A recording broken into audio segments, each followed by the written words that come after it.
افلا يتدبرون القرآن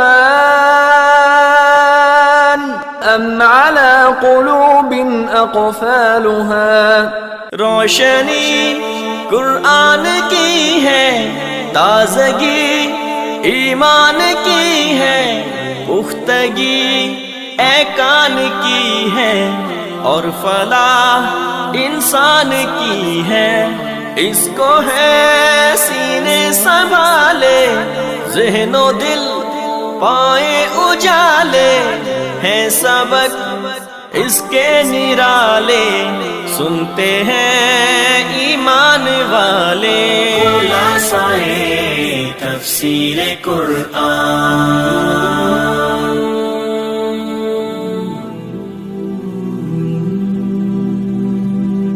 للرسول ترى أعينهم تفيض من الدمع مما عرفوا من الحق۔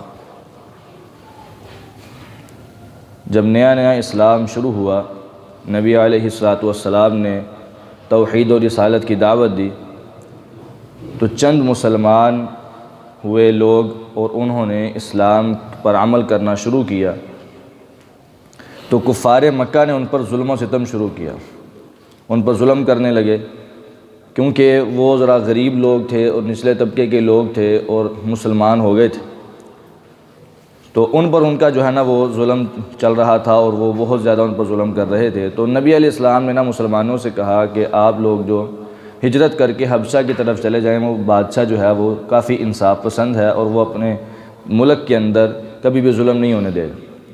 تو مسلمانوں نے ہجرت کی، حبشہ کی طرف گئے، وہاں پہ جب جا کے رہنے لگے تو کفار مکہ کو یہ بات بھی اچھی نہیں لگی، تو انہوں نے نا اپنے چند بندے جو ہے وہ نجاشی کی طرف بھیجے کہ جا کے ان کو بتائیں کہ یہ ہمارے لوگ ہیں اور ہمارے ملک سے بھاگے ہوئے ہیں، ہمیں واپس دیں۔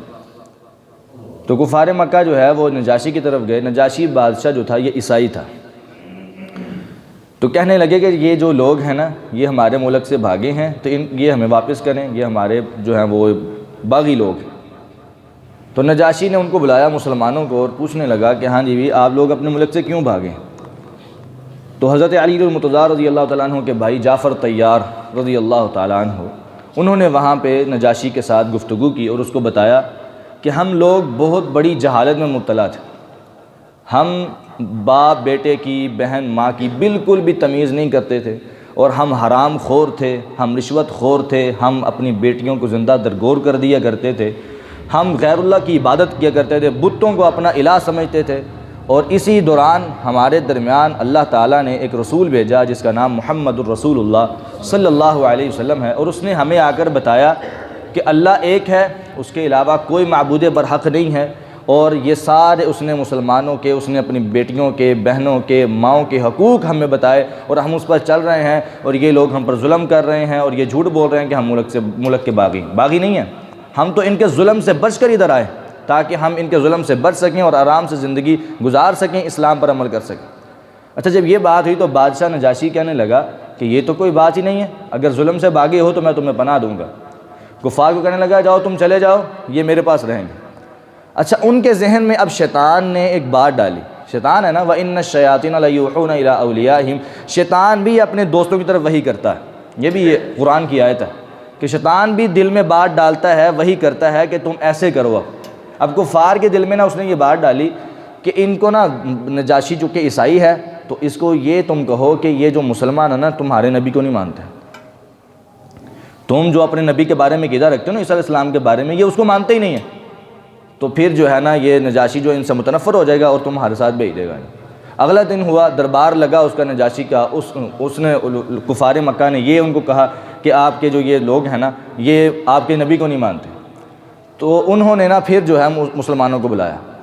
تو سورہ مریم ابھی بھی نازل ہوئی تھی، تو حضرت جعفر طیار رضی اللہ تعالی عنہ نے نجاشی کے سامنے سورہ مریم کی تلاوت کی، اور سورہ مریم کے اندر عیسیٰ علیہ السلام کا بھی تذکرہ ہے، مریم علیہ السلام کا بھی تذکرہ ہے، اور مریم اسلام کی تو مطلب بڑی ہی پاکی بیان کی گئی ہے اس کے اندر کہ وہ نہایت پاک دامن عورت تھی، اور عیسیٰ علیہ السلام کو اللہ تعالیٰ نے اپنی قدرت اور معجزے سے جو ہے نا وہ پیدا کیا ہے۔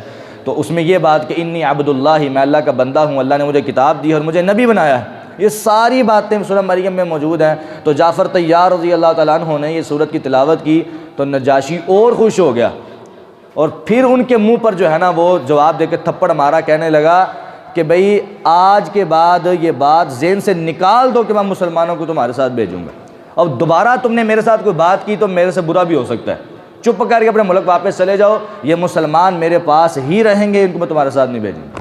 جب یہ بات ہوئی تو کفار جو ہے انہوں نے اپنی بےزتی سمجھی، انہوں نے کہا یہ کیا ہو گیا؟ تو نبی علیہ السلام کے صحابہ کرام کی اس نے پوری طرح حفاظت کی، بعد میں پھر کچھ صحابہ کرام آئے، ان کی بھی حفاظت کی، اور مسلمان کافی دیر تک حبشہ میں رہے، جب امن ہو گیا تو پھر واپس آ گئے۔ تو جب نجاشی فوت ہوا تو نبی علیہ السلام کو پتہ چلا کہ نجاشی فوت ہو گیا، تو اللہ کے نبی علیہ السلام نے اپنی مسجد کے اندر اس کی فوتگی کا اعلان کیا اور کہا کہ اے میرے صحابہ، وہ ایسی جگہ پہ فوت ہوا ہے جہاں پہ مسلمان کوئی نہیں ہے، اس لیے آؤ ہم سب مل کر نجاشی کا نماز جنازہ پڑھیں گے۔ تو نبی علیہ السلام نے بادشاہ کا اس کا نماز جنازہ پڑھا۔ تو اللہ تعالیٰ نے اس کے بارے میں 7ویں پارے کے آغاز میں یہ بات ارشاد فرمائی، وَإِذَا سَمِعُوا مَا أُنزِلَ إِلَى الرَّسُولِ تَرَىٰ أَعْيُنَهُمْ تَفِيضُ مِنَ الدَّمْعِ مِمَّا عَرَفُوا مِنَ الْحَقِّ، کہ آپ لوگ یہ دیکھتے ہیں کہ جب انہوں نے قرآن کو سنا تو ان کی آنکھوں سے آنسو جاری ہو جاتے ہیں۔ یعنی یہ نجاشی جو تھا، جب اس نے عیسیٰ علیہ السلام کا تذکرہ سنا قرآن کریم کے اندر سے اور مریم علیہ السلام کا تذکرہ سنا تو فوری اس کی آنکھوں سے آنسو جاری ہوئے اور کہنے لگا کہ یہی حق ہے۔ حالانکہ اس وقت کے پادریوں نے اس پر اعتراض بھی کیا کہ یہ تم کیا کہہ رہے ہو، مسلمانوں کی حمایت کر رہے ہو۔ اس نے کہا جو مرضی کرتے رہو، مجھے جو بات سمجھ آ گئی ہے وہ یہی ہے کہ یہ جو اسلام لے کر آئے ہیں یہ حق ہے، سچ ہے، اور اس پر ایمان لانا ضروری ہے۔ البتہ اس نے اپنے ایمان کو چھپائے رکھا، ظاہر نہیں کیا، تو یہ نبی علیہ السلام نے اس کے ایمان کی گارنٹی دی، اس کا نماز جنازہ پڑھا کے۔ آگے اللہ تعالیٰ نے قسم کا کفارہ بیان کیا ہے۔ قسم کے بارے میں یہ ذہن میں رکھ لیں، ایک تو جس بندے کی عادت بن گئی ہے کہ بات بات پہ قسم اٹھا، اللہ دی قسم میں جا رہے ہیں، اللہ دی قسم میں آ رہے ہیں، اللہ دی قسم میں کام کرنے لگا، اللہ دی قسم، یہ کیا بات ہے؟ قسم اللہ تعالیٰ کی اٹھانا یہ ایک نہایت ایک عظیم عمل ہے، اور اللہ تعالیٰ کی قسم اٹھانا یہ اس سے بھی زیادہ عظیم ہے، اس سے بھی زیادہ عظیم ہے۔ اللہ تعالیٰ کی قسم کو بڑی تعظیم دی گئی کہ بہت بڑی بات ہو یا بہت بڑا کام ہو اس پر قسم اٹھانی چاہیے، ورنہ ہر بات پہ قسم نہیں اٹھانی چاہیے۔ اللہ تعالیٰ اس بات پہ بڑا غصہ ہے۔ اللہ کہتے ہیں لا یؤاخذکم اللہ باللغو فی ایمانکم، مجھے غصہ ہے تمہاری ان باتوں پہ کہ تم بات بات پہ قسم اٹھاتے ہو، لیکن میری مہربانی دیکھو، میں پھر بھی تم سے اس چیز کا مواخذہ نہیں کروں گا، مواخذہ نہیں کروں گا۔ تمہارا مواخذہ اس پر ہوگا جو تم اپنے پورے ارادے کے ساتھ، پورے اعتماد کے ساتھ اور یقین کے ساتھ قسم اٹھاؤ گے کہ اللہ کی قسم میں یہ کام کروں گا۔ مستقبل کے حوالے سے جو تم قسم اٹھاؤ گے نا اس پر تمہارا مواخذہ کیا جائے گا اگر تم اس کو توڑو گے تو۔ اس کی کچھ قسمیں اس طرح کی بنتی ہیں کہ کچھ لوگ ایسے ہوتے ہیں جو اللہ کی نافرمانی کی قسم اٹھاتے ہیں، اللہ کی قسم میں اس بندے کے ساتھ بولوں گا نہیں، اللہ کی قسم جو ہے میں کوئی بھی گناہ کی قسم، گناہ کے کام کے بارے میں قسم اٹھا لینا، تو یہ اللہ کی نافرمانی کی جو قسم ہے اس کو کبھی بھی پورا نہیں کیا جائے گا۔ اس کو پورا کرنا گناہ ہے، اس کو توڑنا ثواب ہے۔ پہلی تو بات یہ ہے کہ قسم اٹھانی نہیں چاہیے اللہ کے نافرمانی والے کام پہ، اگر اٹھا لی گئی ہے تو پھر قسم کو توڑا جائے گا، اس کا کفارہ دیا جائے گا۔ کفارہ کیا ہے؟ فَكَفَّارَتُهُ اِطْعَامُ عَشْرَةِ مساکین، 7ویں پارے میں اللہ نے اس کا کفارہ بیان کیا، کہا کہ 10 مسکینوں کو کھانا کھلانا ہے، وہ کھانا جو تم اپنے گھر میں کھاتے ہو عام روٹین میں، وہ 10 مسکینوں کو کھانا کھلانا ہے، یا پھر ان کو جو ہے نا کپڑے لے کر دینے ہیں، یا ایک غلام آزاد کرنا ہے۔ اگر یہ تینوں کی تمہارے پاس استطاعت نہیں ہے تو پھر 3 روزے رکھنے ہیں۔ تو ہم شروع 3 روزوں سے ہوتے ہیں، 3 روزوں والا کام سب سے آخر پہ ہے۔ سب سے پہلے کیا ہے؟ 10 مسکینوں کو کھانا کھلانا، یا ان کو کپڑے دینا، یا ایک غلام آزاد کرنا۔ تو یہ کام پہلے ہیں، آخری پہ ہے کہ 3 روزے رکھنا۔ یہی کفارہ قسم کا بھی کفارہ ہے، نظر کا۔ نظر کے بارے میں یہ بات ذہن میں رکھ لیں کہ نظر کا بھی وہی معاملہ ہے جو قسم کا معاملہ ہے، کہ نظر بھی معصیت والی ہوتی ہے، اللہ کی نافرمانی والی ہوتی ہے اور اطاعت والی ہوتی ہے۔ جو اللہ کی نافرمانی میں نظر ہو وہ بھی پوری نہیں کرنی چاہیے۔ ایک بندے نے نظر مانی ہے میرا فلاں کام ہو جائے تو میں علی اجویری کے دربار پہ دیکھ دوں گا۔ اب یہ نظر مان لیا اس نے، چاہے اس کو نہیں پتہ تھا، اس نے جہالت میں مان لی ہے، تو اب وہ جب اس کو پتہ چلے گا تو وہ نظر پوری نہیں کرے گا، کیونکہ یہ ایک جہالت والا گناہ والا کام ہے، اور غیر اللہ کے نام کی دیکھ دینا یا کوئی بھی چیز دینا یا ایسی جگہ پر دیکھ دینا جہاں پہ غیر اللہ کے نام کا میلہ لگتا ہو، عرس لگتا ہو، وہاں پہ حرام ہے۔ نبی اسلام کے دور میں ایک بندہ ہے، اس نے کہا یا اے اللہ کے نبی، میں نے جہالت کے دور میں نظر مانی تھی کہ میں بوانہ مقام پہ ایک اونٹ ذبح کروں گا، تو کیا میں اپنی نظر کو پورا کروں؟ آپ نے اس سے 2 سوال کیے۔ فرمایا وہاں پہ کوئی میلہ لگتا تھا؟ کہنے لگے نہیں. فرمایا وہاں پہ کوئی عرس میلہ لگتا تھا یا وہاں پہ غیر اللہ کی عبادت ہوتی تھی؟ کہنے نہیں ہوتی تھی. فرمایا اپنی نظر کو پورا کر. یعنی جہاں پہ میلہ لگتا ہو یا پھر غیر اللہ کی عبادت ہوتی ہو وہاں پہ صحیح نظر بھی پوری نہیں کی جا سکتی, وہاں پہ اللہ کے نام کا بھی پورا نہیں کیا جا سکتا. یہ بھی بات ذہن میں رکھ لیں کہ ایسی جگہ جہاں پہ غیر اللہ کی عبادت ہوتی ہو وہاں پہ آپ نے اللہ کے نام کی چیز بھی نہیں دینی, یعنی ایسی جگہ پہ دینی ہے جہاں پہ غیر اللہ کی عبادت نہیں ہو رہی ہے. یہ بھی ایک حدیث اس حدیث سے پتہ چلتا ہے. تو ایک ہے اطاعت والی نظر, اطاعت والی نظر کو پورا کیا جائے گا. اور ویسے نظر کا فائدہ کوئی نہیں ہوتا. نبی علیہ السلام نے فرمایا کہ بھئی یہ ایک بخیل بندے سے مال نکلوانے کا ذریعہ ہے. لو جی نظر کیا ہے جی, میرا یہ کام پورا ہوگا تو میں اللہ کی راہ میں 500 روپیہ دوں گا. تم ویسے نہیں دے سکتے, یہ کام پورا ہوگا تو پھر ہی دے گا. اللہ تعالیٰ کے اتنے احسانات ہیں تم پر, کیا ان احسانات کو دیکھ کر ہی دے دو؟ یہ کام ہو گیا تو میں یہ کام کروں گا, یہ کام ہو گیا تو میں 10 نفل پڑھوں گا. تم ویسے نہیں پڑھ سکتے. نظر کا فائدہ کوئی نہیں ہوتا, یہ نبی اسلام کی حدیث ہے. لیکن اگر کسی نے مان لی ہے تو اس کو پورا لازمی کرے گا. ٹھیک ہے, اگر کوئی کام جو اس نے نظر پر کرنے ہے وہ اس کے علاوہ بھی کر لے, اللہ تعالیٰ اس کے لیے آسانی پیدا کر دے گا. اور اطاعت والی قسم یہ بھی پوری کی جائے گی اور لازمی پوری کی جائے گی. اور اگر وہ قسم کو توڑ بیٹھا ہے یا قسم پوری نہیں کر سکا تو اس کا کفارہ بیان کر دیا گیا ہے.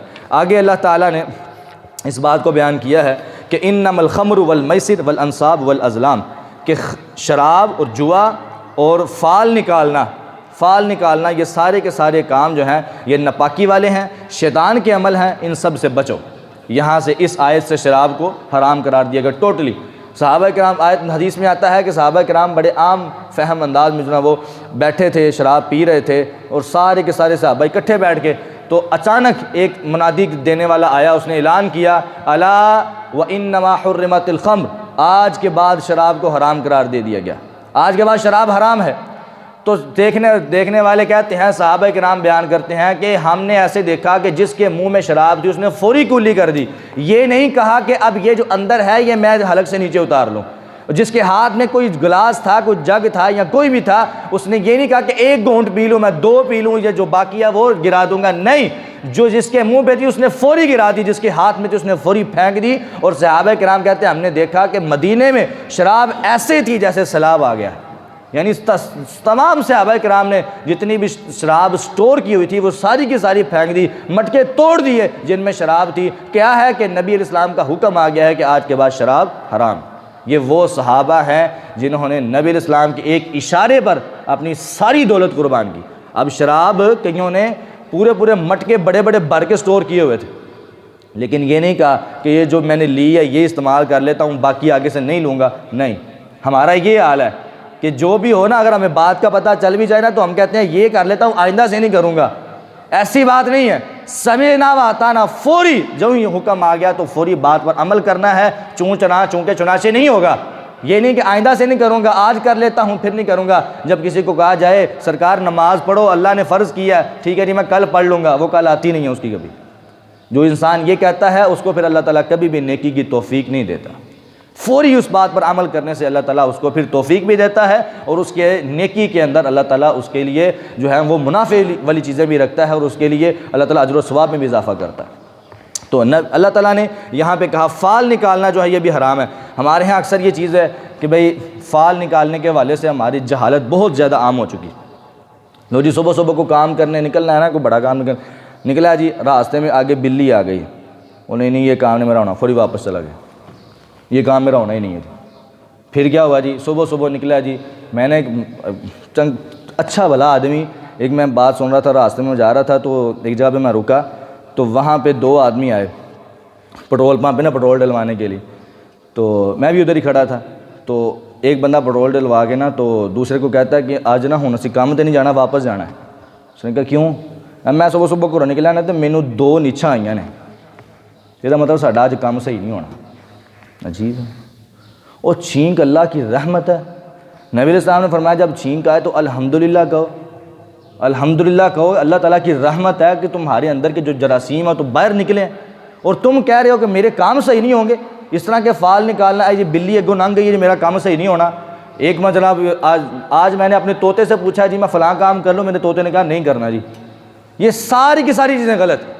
یہ فال نکالنا یہ حرام ہے، شیطان کے عمل ہے۔ آپ نے اللہ تعالیٰ فرماتے ہیں انما یرید الشیطان ان یوقع بینکم العداوۃ والبغضاء، شیطان تو چاہتا ہی یہ ہے کہ تمہارے اندر بغض پیدا کرے، عداوت پیدا کرے، جہالت پیدا کرے، اور تم اس کے پیچھے چلی جا رہے ہو۔ شیطان کے عمل کی پیروی نہیں کرنی، شیطان سے بچنا ہے۔ اللہ تعالیٰ ہمیں ان تمام کاموں سے بچنے کی توفیق دے۔ آخر میں اللہ تعالیٰ نے عیسیٰ علیہ السلام کا ایک واقعہ ذکر کیا ہے، جو قیامت والے دن اللہ تعالیٰ عیسیٰ علیہ السلام کو بلائیں گے اور پوچھیں گے اَأَنْتَ قُلْتَ لِلنَّاسِ اتَّخِذُونِي وَأُمِّيَ إِلَٰهَيْنِ مِن دُونِ اللَّهِ، کیا تم نے لوگوں کو کہا تھا کہ میری اور میری والدہ کی پیروی کرو، عبادت کرو؟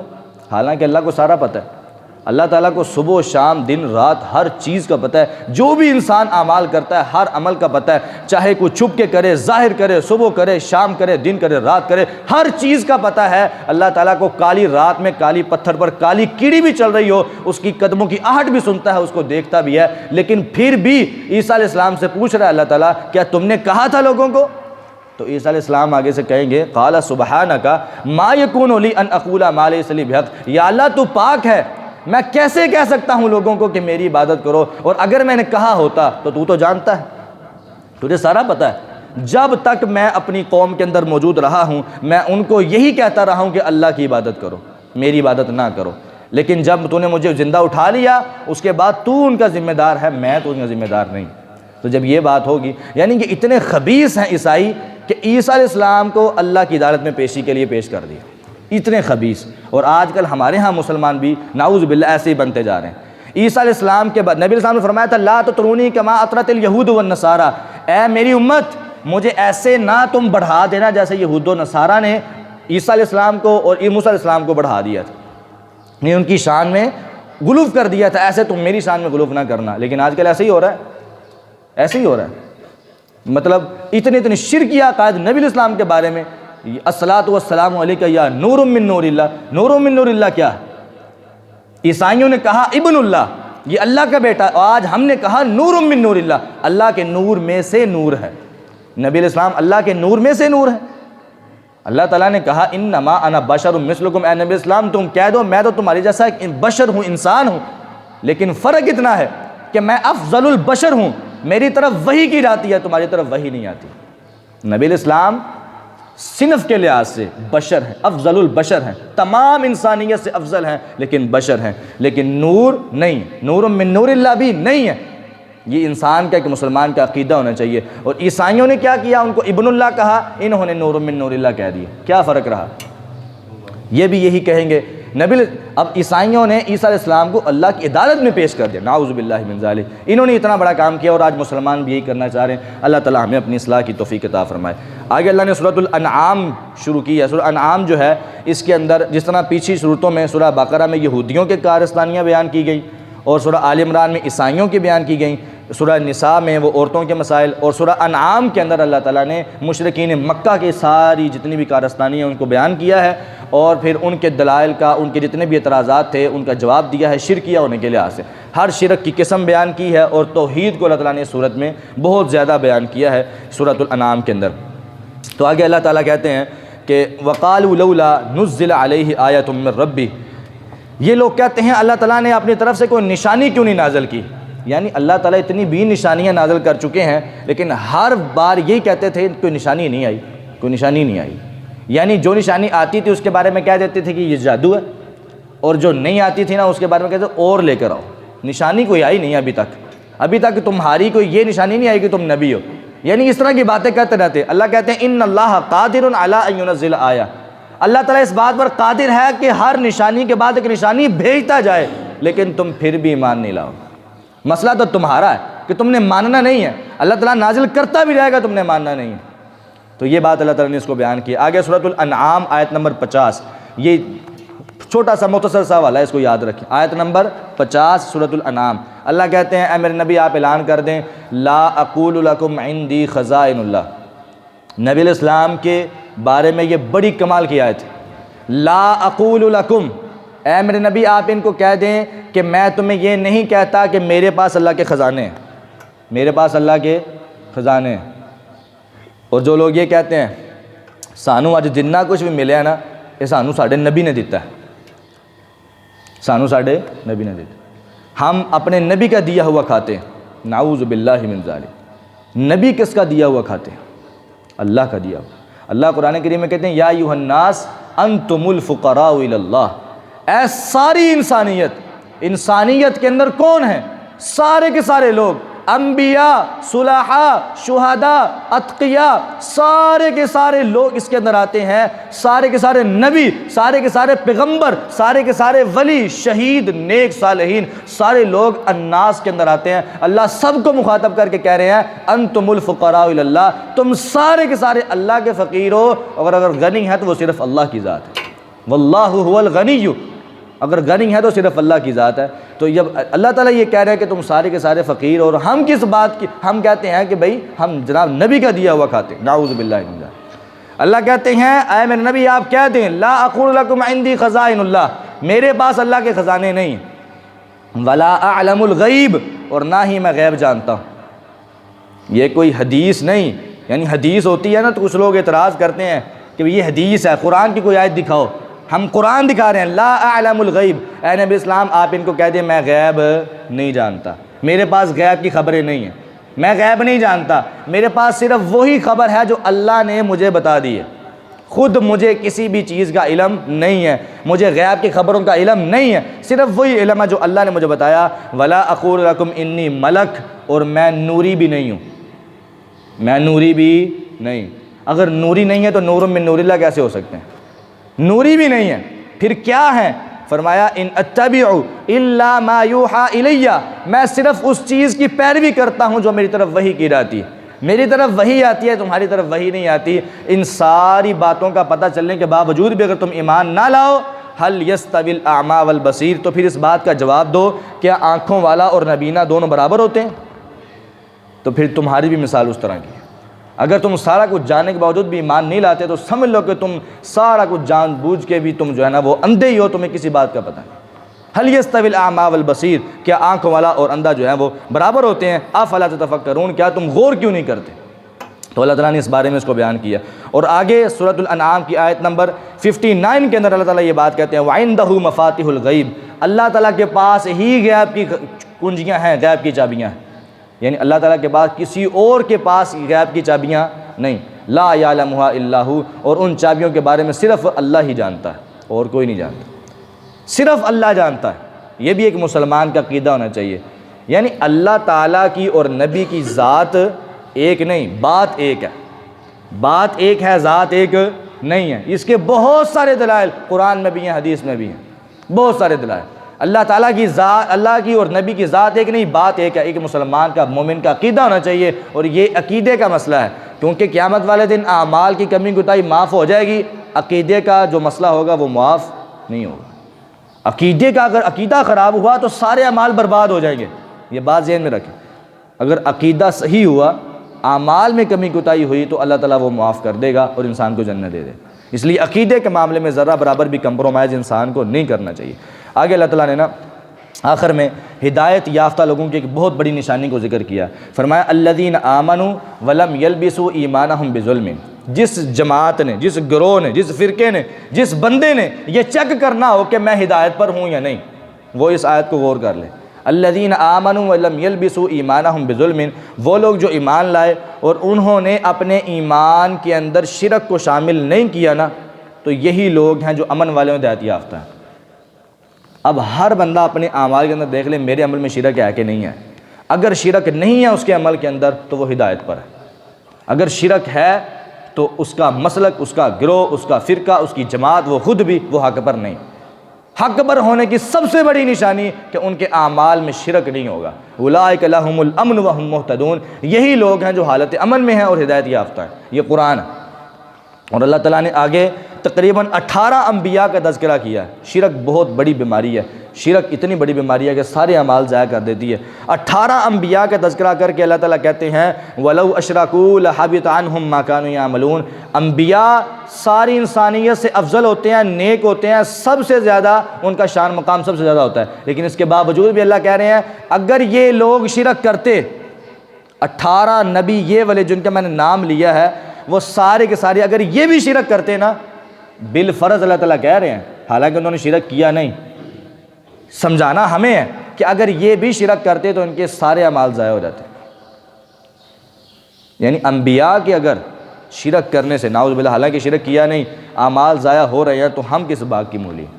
تو اس لیے شرک بہت بڑی ایک گندی خوبی ہے، کسی بھی انسان کے اندر اگر ہے تو اس کو دیکھنا چاہیے۔ شرک چاہے دعا کا ہو، عبادت کا ہو، کسی بھی حوالے سے ہو، شرک شرک ہے، چاہے وہ سجدہ تعظیمی کر رہا ہو، سجدہ عبادت کر رہا ہو۔ ہمارے ہاں یہ بڑا مسئلہ چلتا ہے، میں نے سجدہ عبادت نہیں کیا تھا، میں تو عزت کے لیے جھکا تھا۔ جی عزت کے لیے جھکنا بھی حرام ہے، جھکنا صرف اللہ تعالیٰ کے لیے۔ اللہ نے ایک ہی سر دیا ہے اور اپنے آگے جھکنے کے لیے دیا ہے، کسی اور کے لیے نہیں دیا۔ اللہ تعالیٰ ہمیں سمجھ کے عمل کی توفیق عطا فرمائے۔ وآخر دعوانا الحمدللہ رب